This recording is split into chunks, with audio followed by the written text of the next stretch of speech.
With the arrival of a strange girl, Ichiro Kuga is left to figure out that perhaps his love language is not being locked up in his room drawing mangas all day. Perhaps it's physical touch. The story plays out after the death of Ichiro's father, which automatically makes him the breadwinner of the house. Not only is he an orphan, but he also has to deal with the responsibility that comes with having two younger siblings, Machi and Fumio. Handling this responsibility of caring for his siblings involved some difficulty that took a toll on him. All Ichiro had to his name was rent from a small apartment building he inherited and fees from manuscripts he made.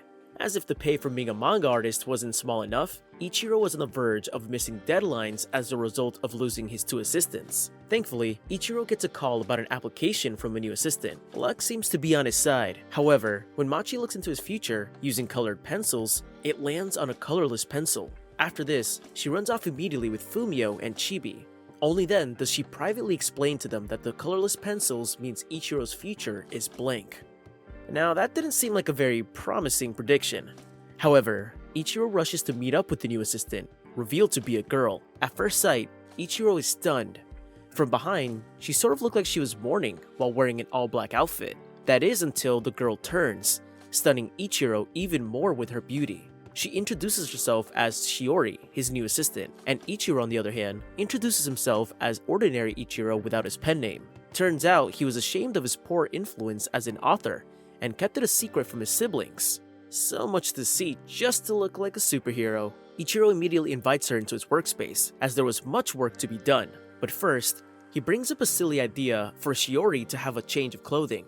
She merely agreed to wear a hood over her black dress, as it was the only outfit she had. Which is ironic because Ichiro did pick her up with a suitcase earlier. What is it with girls not having enough clothes? Anyway, fast forward. She gets to work and not only is she fast at it, Ichiro finds her work skillful and beautiful. They get lots of work done when Ichiro's siblings arrive home and are also stunned by his new assistant. Machi even goes as far as asking if she was a gemstone princess. One thing about Machi, she's always in the mood for excitement. She takes Shiori on a tour around the apartment that has separate rooms for Ichiro's tenants, their cousin Chibi, and a room for Ichiro's assistant. As their work time goes by, some traits about Shiori become visible. She's pretty much easy to work with, and very cooperative with Ichiro's deadlines. Some part of her is also revealed to be a loner, as she is always seen having food alone in her room. Want to get an assistant who doesn't get tired of the workload? You can count on Shiori. Most times, it's left to Ichiro to remind her that resting is as important as working.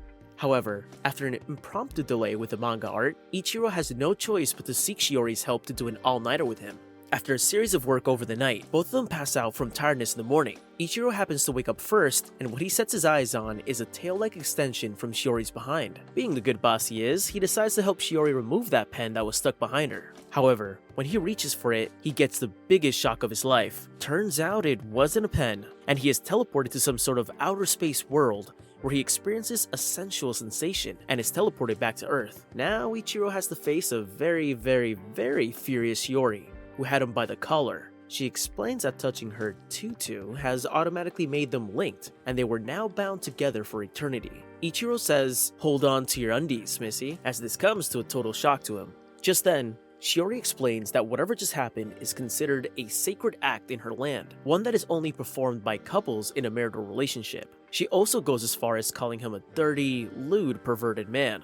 Ichiro quickly clears the air that it wasn't his intention to inappropriately touch her, but was only trying to save her. This melts Shiori's heart, her resolve to hurt him, and her anger. I guess she has to come clean about the whole tutu thing she referred to as a stinger. Only then does Ichiro ask the important question, who is Shiori? Since when did humans have tails really? She finally gives an answer describing her origin. Turns out Shiori is the princess of the star people from outer space. So Machi was right after all. She literally called Shiori a princess on their first encounter. And Ichiro's reaction? He thinks it's a lousy rumor and considers that she could be dangerous.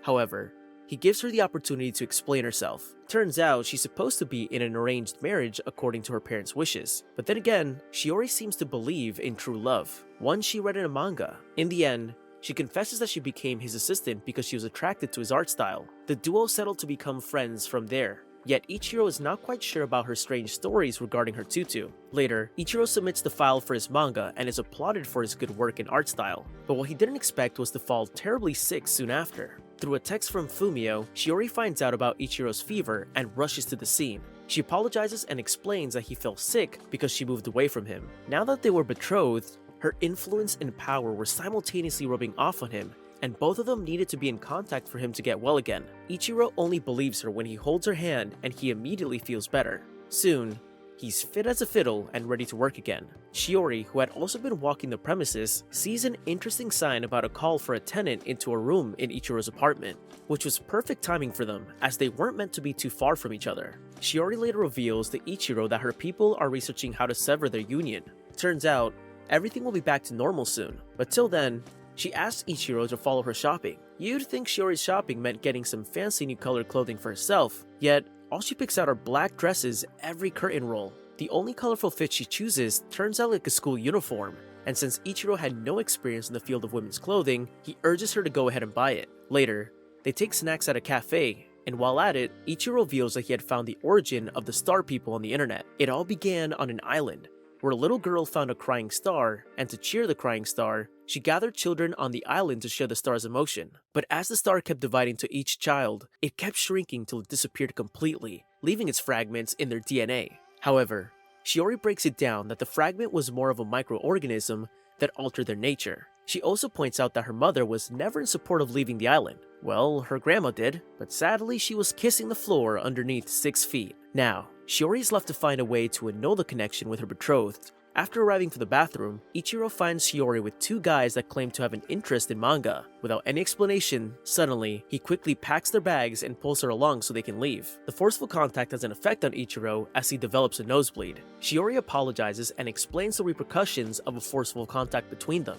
However, Ichiro calms her down and assures her that despite their incoming separation, he'll try his best to understand how to live with her excesses. The duo are settling just fine, alright? But on a fine morning, Ichiro wishes the effect of being away from Shiori was lessened. The effect is known as retribution, and boy does it get him in a pretty bad shape. From their first experiment, they find out that not only does the distance affect Ichiro, but Shiori's mental state triggers him too. Imagine being able to tell how your girl feels. Seems pretty cool in my opinion, but that's not the end of the experiments. They engage in different types of physical contact to know what works and what doesn't. Unexpectedly, Ichiro's siblings walk into the sight of them and are stunned. Thankfully, Shiori handles the situation just before Machi makes one of her childish comments. Later in the day, Shiori suddenly wants to bond with her neighbors and decides to gift cleaning materials to all residents in Ichiro's apartment. Ichiro, being the good landlord, warns her that people aren't so receptive to such gestures, especially when they're not familiar with you. Later on, Chibi accepts one of the gifts from Shiori. She also gives her a rough sketch of what each resident liked, so she knows exactly what to gift them. After successfully following Chibi's plan, Shiori is appreciated by the residents on the resident board the next day. They're also visited by Momoka, revealed to be Ichiro's childhood friend, former manga co-artist, and former tenant before she got married to Ichiro's editor. One would think her life steadily revolved around Ichiro. Well, sort of. Shiori happens to be a fan of one of Momoka's works too, and she expresses how much she adores her work by asking for an autograph. Momoka in exchange offers to give Shiori one of her old tabs,